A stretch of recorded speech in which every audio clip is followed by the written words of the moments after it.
doesn't normally start there. You might not think it looking at me now. Back in school, I had something of a reputation for being the guy who could hold his own in a fight.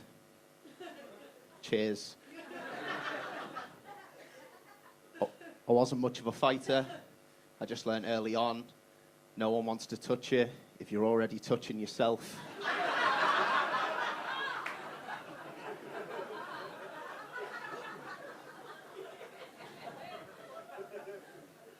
I know I'm not much to look at, but I do own a sex dungeon.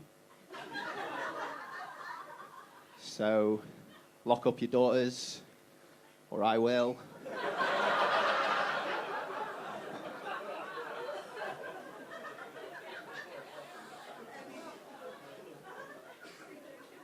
I recently started using Tenor Lady, the cheapest prostitute in all of Liverpool.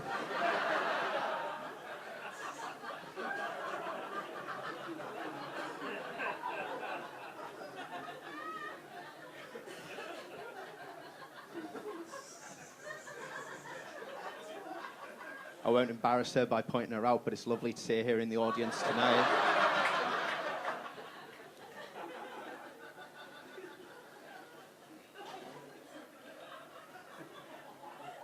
My dad hates my tattoos, but he's a heavy sleeper, and I needed someone to practice on.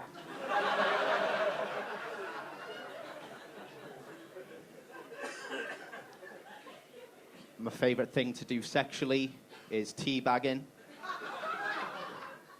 then teabag out,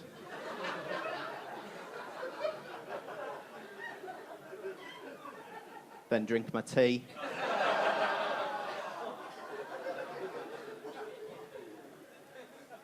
Then stick my balls in someone's mouth.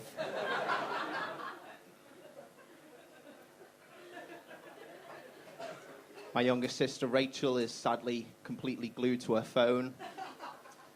A prank which I still find hilarious. 3 years later.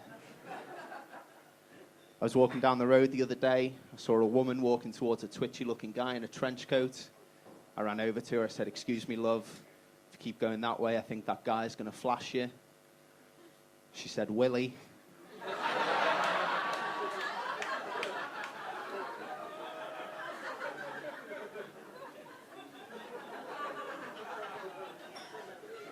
I said, "You'll probably see bollocks as well."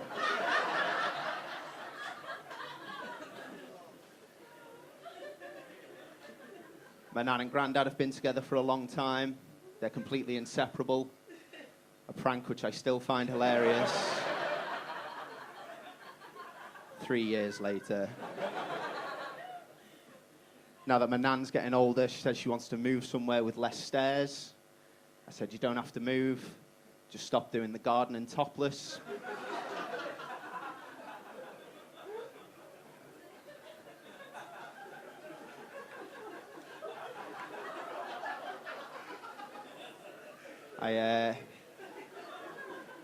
I recently proposed to my girlfriend in Greece, which has made my girlfriend here in the UK absolutely livid.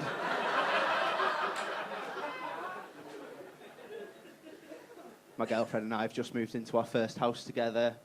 Now people say things to us like, "Won't be long, soon you'll be wanting little ones." And I say, "No thanks. We'll stick to a regular-sized house."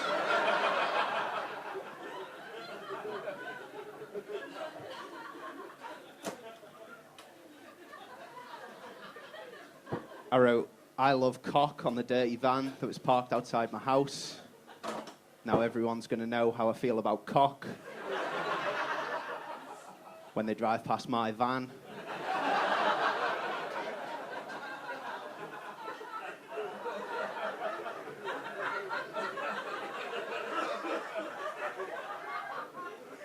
Before getting into comedy, I thought about becoming a musician.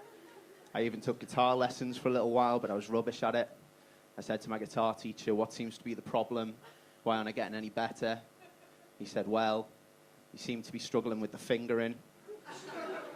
And I said, "Yeah, it probably would help if you knocked that off."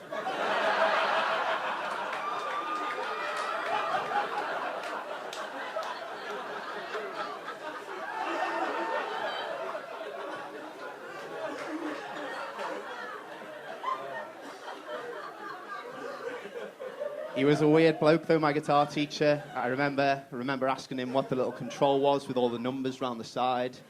He said, "That's the volume knob." I said, "All right, you dick." I was only asking.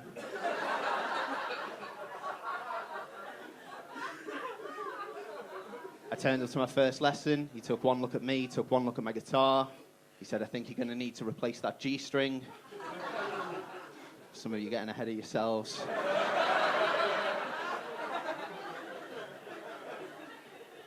said, "I wish you wouldn't make me wear it to lessons."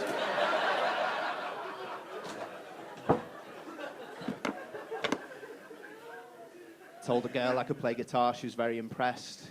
She said, "That must mean you're good with your fingers." I said, "I'm even better with my penis." She said, "That's a weird way to play guitar."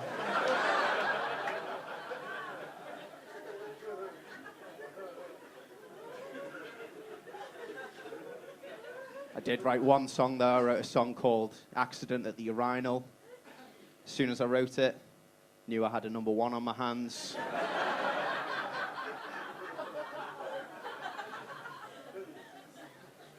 When being a musician didn't work out, I thought maybe I'd make sperm donations, but apparently my local charity shops don't accept them.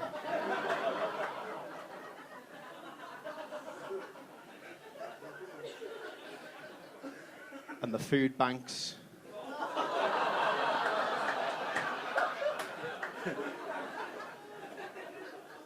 barely let me get my pants off. I recently came out to my parents. Luckily, they were too shocked to say anything, so I just popped it back in.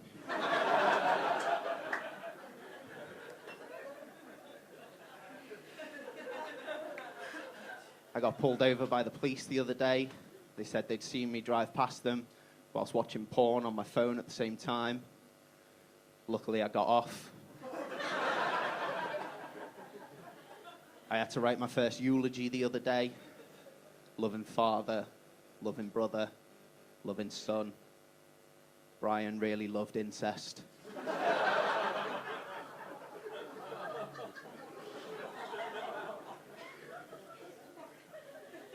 Some girls will tell you they enjoy it if you pull their hair during sex. Top tip, they mean the hair on their head.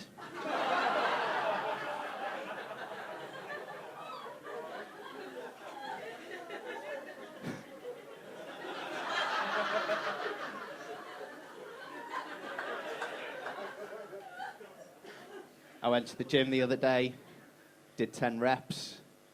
Now I'm not allowed to speak to any of the reps at the gym anymore.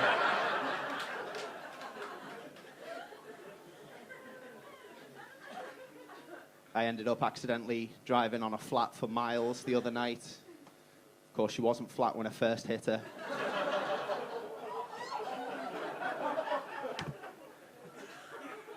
I had a friend who used to say, "One in the bum, no harm done," which is how she lost her job as a primary school maths teacher.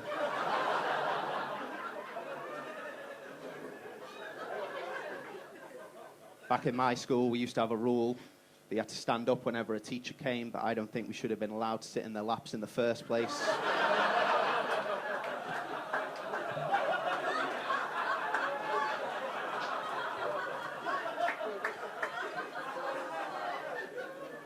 I think I'll just leave you with that. You've been absolutely lovely. Thank you so much. Have a great night.